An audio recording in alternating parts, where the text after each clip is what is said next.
we were back away from the building. We could just see flames everywhere. As the calls for help flooded in, We got multiple calls from people inside the building. dozens desperately tried to get out. Initial reports that there were folks trapped. It was really scary. Yeah. Rhonda Russell Didn't know what was going on. was greeted by flames outside her door. It was really bad.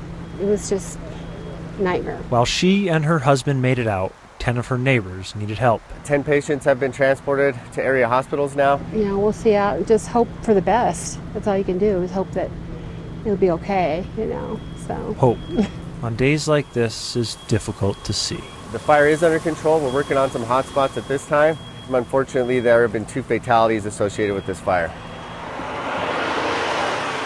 And then there's a lot of handicapped people in that building. People like Ashley Baring's mother, who was taken out through her bedroom window. I didn't really know what happened until I got the call from my mom, and she was in the hospital. And they didn't know if there was any animals inside. They said that they would look through the window. Her mother's service dog, Kush, has not been seen. I was definitely really, really upset. So Ashley is here for her mom, hopeful for good news, He was in the apartment. hoping for any sign. Come here, Kush! It's okay, baby. It's okay. Kush!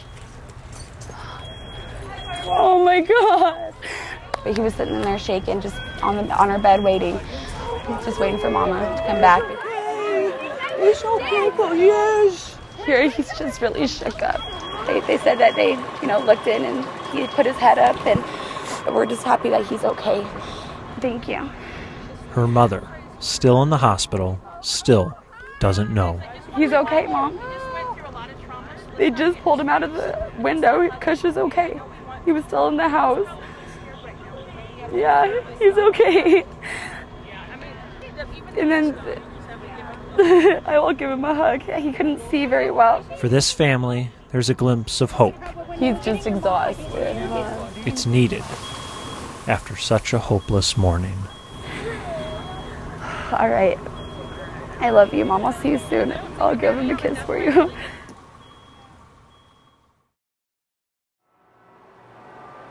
When I'm with him, he's gonna always protect me. Not every moment becomes a memory. But Chris and Gabriel remember this one. Yes. The moment they first held hands. We went to go have some lunch, and I was just like, here, hold my hand. And he was so scared too. It was just new, so I was like, okay. Now they can't let go. This is my safe zone. This is my comfort. They were holding hands on Saturday night as they walked home from the church nightclub on Lincoln Street. We were just walking, and I guess he didn't like what he saw. We were holding hands. They say a man yelled a gay slur and pulled out a knife. They didn't stitch it up. Chris was stabbed in the neck, and Gabriel put his hand up to stop it. My hand was it was a wreck. As they turned to run away, Gabriel was stabbed again in his back. I got stabbed in the neck, and they said he barely missed my lungs. Police are investigating the stabbing as a bias-motivated crime. They arrested a man for aggravated assault. This world is not all just smiles. There are bad people in the world. And Chris and Gabriel can't forget this moment. just seeing him in my arms bleeding, But they won't let go. I don't know, I just didn't want him to die.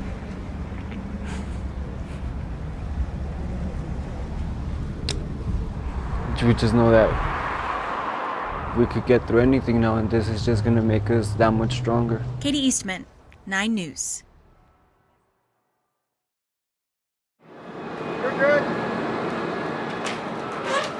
The twisted metal shows the damage of the crash, as Pablo Munoz's body language shows his difficulty in processing it. It feels like it didn't happen, man. It's just, I'm kind of glad that I can't think about it. The skid marks that connect I-270 to his home in Adams County tell us the rest. So he came through the highway, through the fence, hit my cousin's car. Once he hit it, he got it on top of his car, and then my cousin's car flipped down, and he just kept going. Kept going.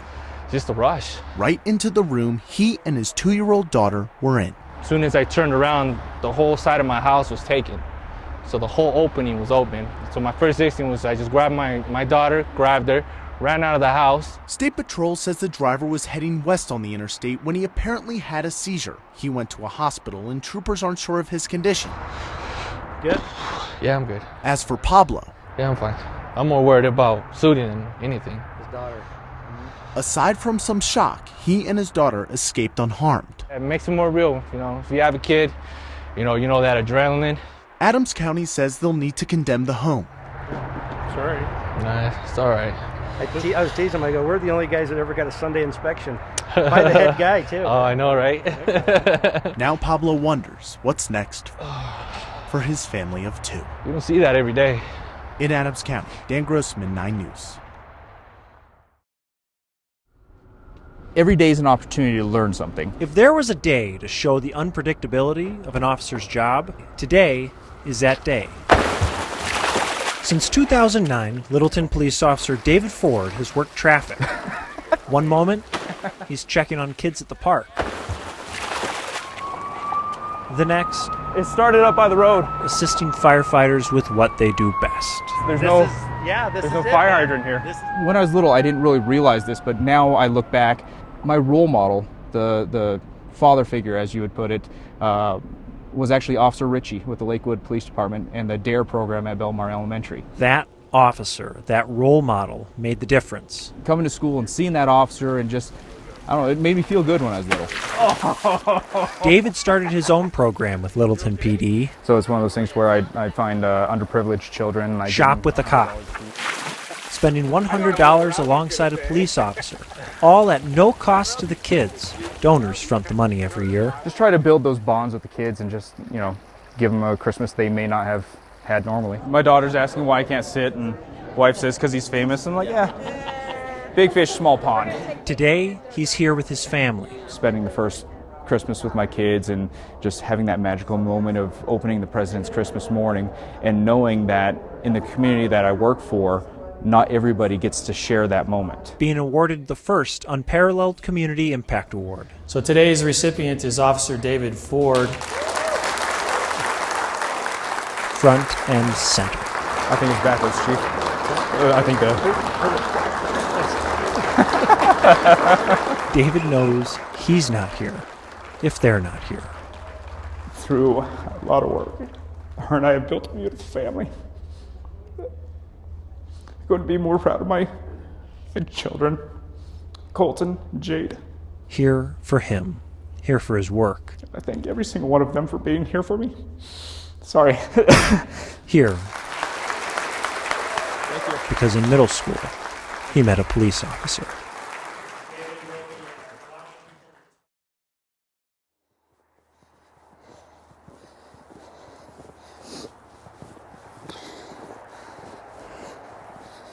If I think I had to go through my own turmoil and loss and all of that stuff to be here today, I don't think I could be the person I am today without having gone through that. And for me, my story would be about helping convene and connect people together around the Continental Divide Trail. It's not about me. That would be my story. I really seriously believe that. My mom and dad, I think they always thought I would be a teacher, or my dad, I think, really secretly hoped I'd be an engineer. But I went to Virginia Tech, and the first weekend I was in school, there was an advertisement for volunteering on the Appalachian Trail.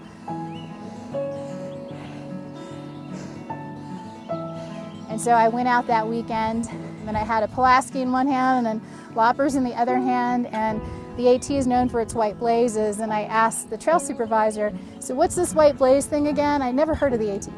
And he says, well, if you go left, you end up in Georgia. If you go right, you end up in Maine. And my mind was just blown that something like that actually existed and that I could actually help maintain it. And so for me, that moment changed my life. I spent every weekend after that on the trail doing volunteer work, and then my summers I was building trail with the Conarock crew with the Appalachian Trail Conservancy, and I was all into it.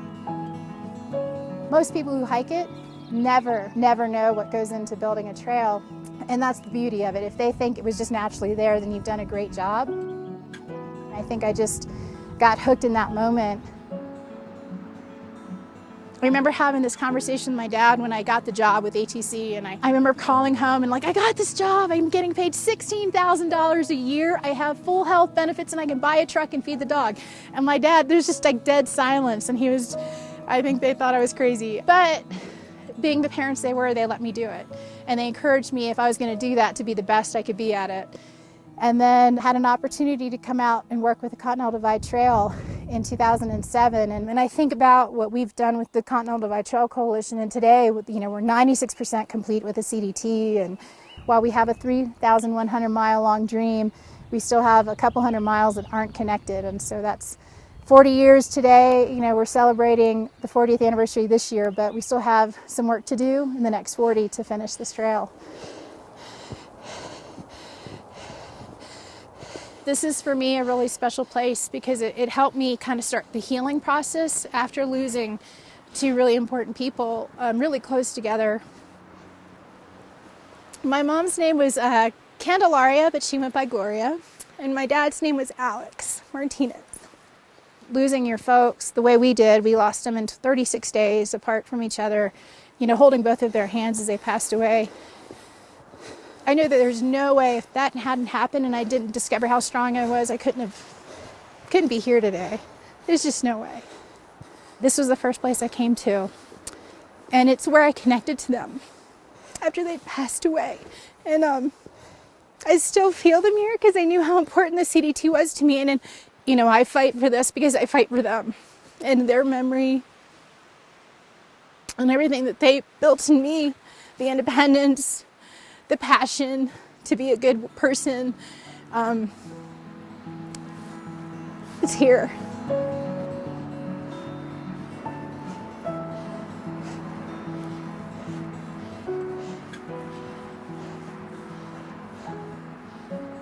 And it was really just, remembering what nature does for us and just heals us. And I think that's worth fighting for.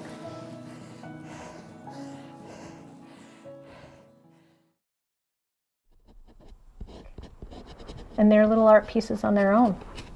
I mean, they're beautifully made. Layers of a painting include lines, shape. It'd be really bad if I misspelled something. And texture. And now I've just misspelled deputy, just so you know, because I'm talking. At least that's what Charlene Goldman was taught. She added her own layer. It's all about love. That is the painting. That's always the first one.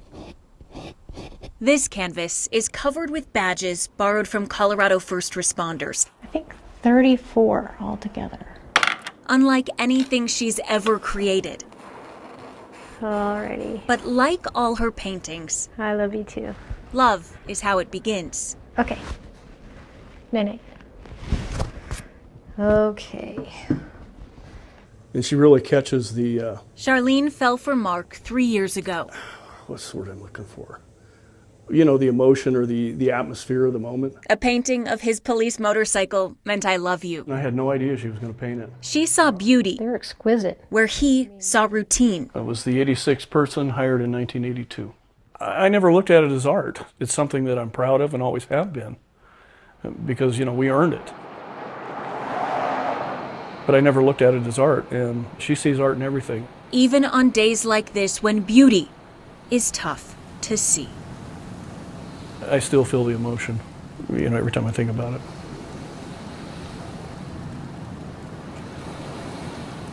The day a Douglas County deputy gave his life on the job. The newscast and the pictures really struck me and, hit me hard. Charlene saw this face and felt compelled to paint it. In some ways, that's how I cope with things in life. Trying to stand at attention, trying to hold salute, with tears coming down, but still trying to maintain, that kind of stoic look. Mark knows the expression well. The countless police funerals I've ridden in with tears.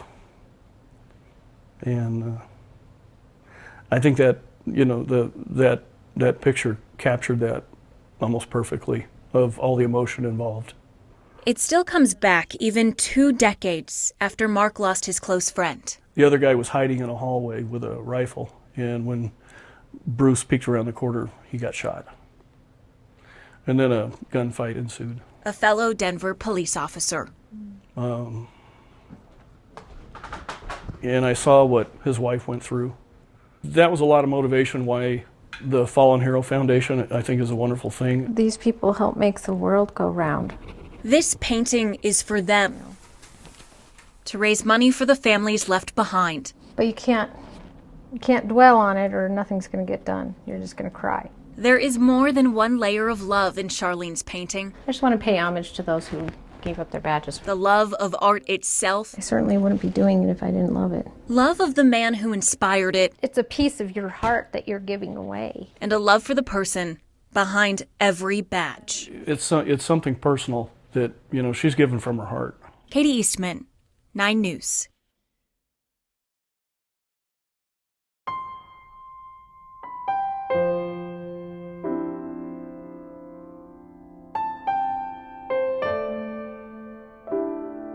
He made a lot of people really happy. He made us super happy. We were totally proud of him. He was not a private kid. He was very active. He played tennis, he played golf, he swam. Everybody loved Robbie, including us. We were at parent-teacher conferences when this happened. Jason and I together, we drove home, and I was honestly thinking to myself, wow, what teachers shared with us that evening, they love my kid as much as I love them, and he brings as much happiness to them as he brings to us. And then we came home and our life was changed forever. That's a tough one. We've had to make decisions and choices for our child in the last 12 days that no one wants to make. Nobody. I should be picking him up from school and taking him to swim. We should be laughing and doing what we did as a family.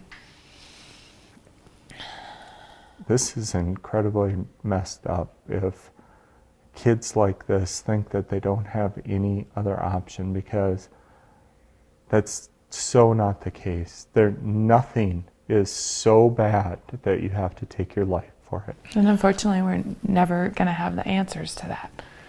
So that's why we right away decided, hey, no parent, no child, no friends. We got to see what we can do to fix this. Robbie's hope is not, it's going to be big. And the hope stands for, as you discovered? Hold on, pain ends. We picked hope. Not knowing that's apparently a common saying in the mental health world. I've always been drawn to the word and I liked it. And then I learned that and I was like, whoa, I think we picked the right word. Hold on, pain ends. So Saturday morning we were finally decompressing and trying to figure out what we were going to do, and I would like to say there was a grand plan, but it was more of, I don't know if we will ever understand what happened, but this cannot keep taking place. Even in all this darkness and grief and terribleness, we're going to be able to help people and we're going to be able to change things. I believe that 100%. We already have, so. Yeah. Oh, girl. This is just, we've had so many stories just rip our hearts out, but at the funeral afterwards, a student who wasn't one of Robbie's best friends, but certainly a friend of his. Everybody was his friend. Came up and talked to us and shared that he had his plans in place to commit suicide on Friday. That Friday afternoon. And he heard about Robbie Friday morning, and he put a hold on his plans. A hold? Just a hold. It's okay to not be okay. It's not okay to not tell somebody you're not okay. Not being okay is normal. What would you tell a parent right now if you could say, let me just tell you something? Stop whatever you are doing right now and go have a conversation with your kids. Start the conversation now. Not, I've got 100 other things I have to do. Life is really busy. I'll do it tomorrow. Go walk into their room, go find them wherever they're at, and start the conversation. I 100% believe that if we would have done that with Robbie, we would be in a different position right now. But we never knew.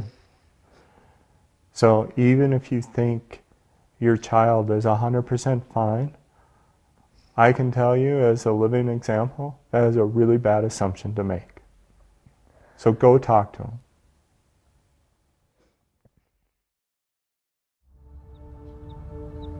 A lot of time has passed, but this is something that still feels so real.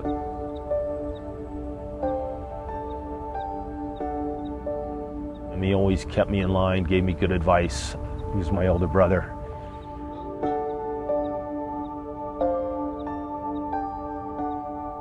His name was Chris Fawnin.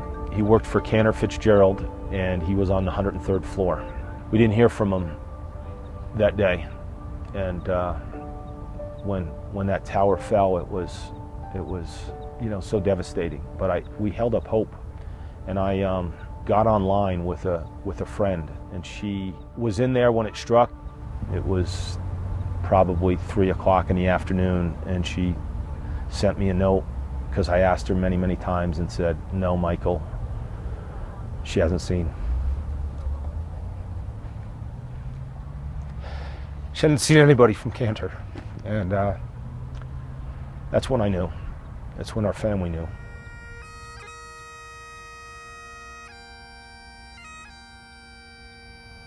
Following that very tragic day, we united as people, as a community, as a nation.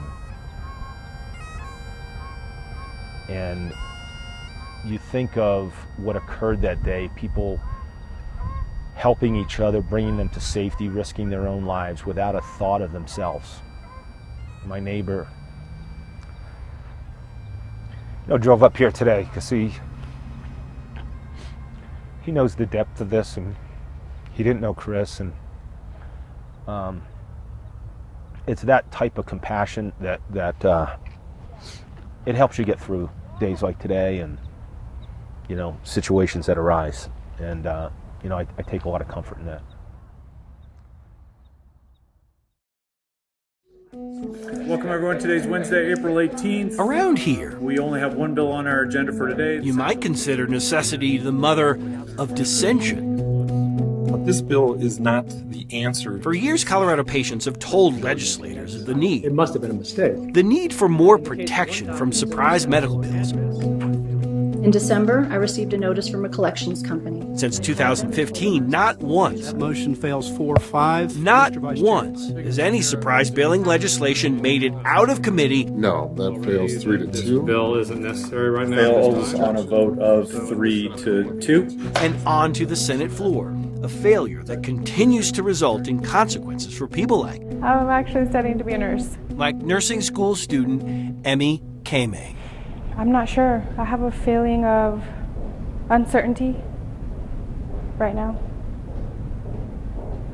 That's really not a good place to be. When we met her inside the Adams County Courthouse, she owed more than $10,000 to Dr. Emmett McGuire. The surgeon that performed the surgery was out of network. Out of network, working inside North Suburban Medical Center, a hospital she chose because it was in network with her insurance. When she couldn't afford to pay Dr. McGuire, his collections company sued her before offering her in the courtroom's hallway a deal she had no choice but to refuse. They wanted $500 a month in payment. Or more than her part-time job pays. There is no way I can pay $500 a month right now.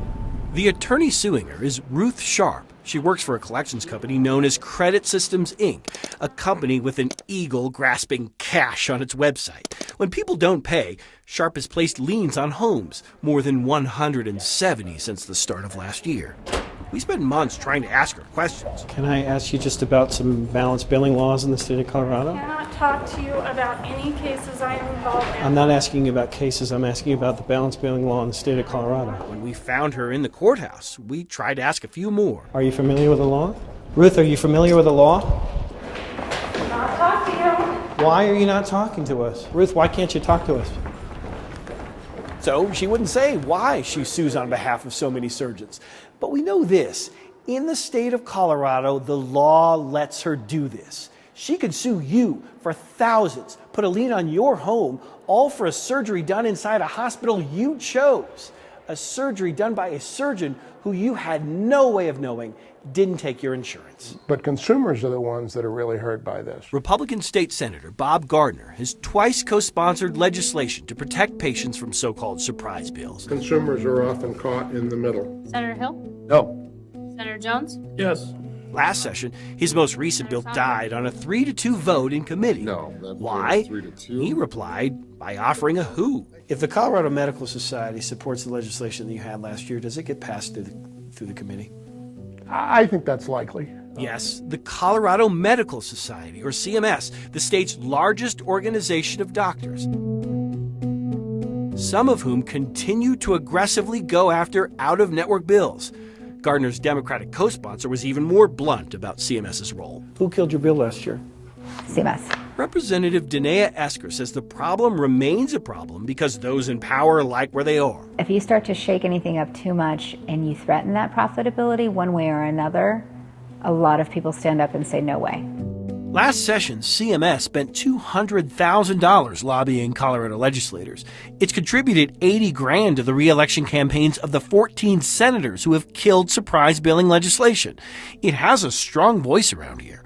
A stronger one than their patients, says Esker. They have more money to pay more people to be here to talk to more legislators. And they like talking to legislators. Absolutely. Why is nothing happening? I think nothing is happening because of the politics involved. CMS Attorney John Conklin insists CMS wants a solution here, just not the solution suggested last year. I'd say that the bill was introduced very late in the session, and it didn't accomplish what the Medical Society would like to see accomplished on this issue. When asked what CMS would support, he said legislation that keeps patients away from surprise bills by forcing insurance companies to pay surgeons directly.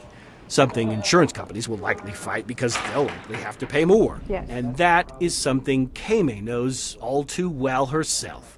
She offered Sharp $100 a month, all she could afford, she said. Sharp said no. And she said that would take 12 years. And there was no, I guess that was too long for them. She now faces what others in Colorado have faced for years, wage garnishments, maybe even a lien on her home. Are those people just out of luck because the legislature and the medical society and insurance companies can't figure this out? They're just out of luck? Those people are caught in a complex, very unfortunate situation. Should doctors be putting liens on homes? The doctors are utilizing the current system that we have.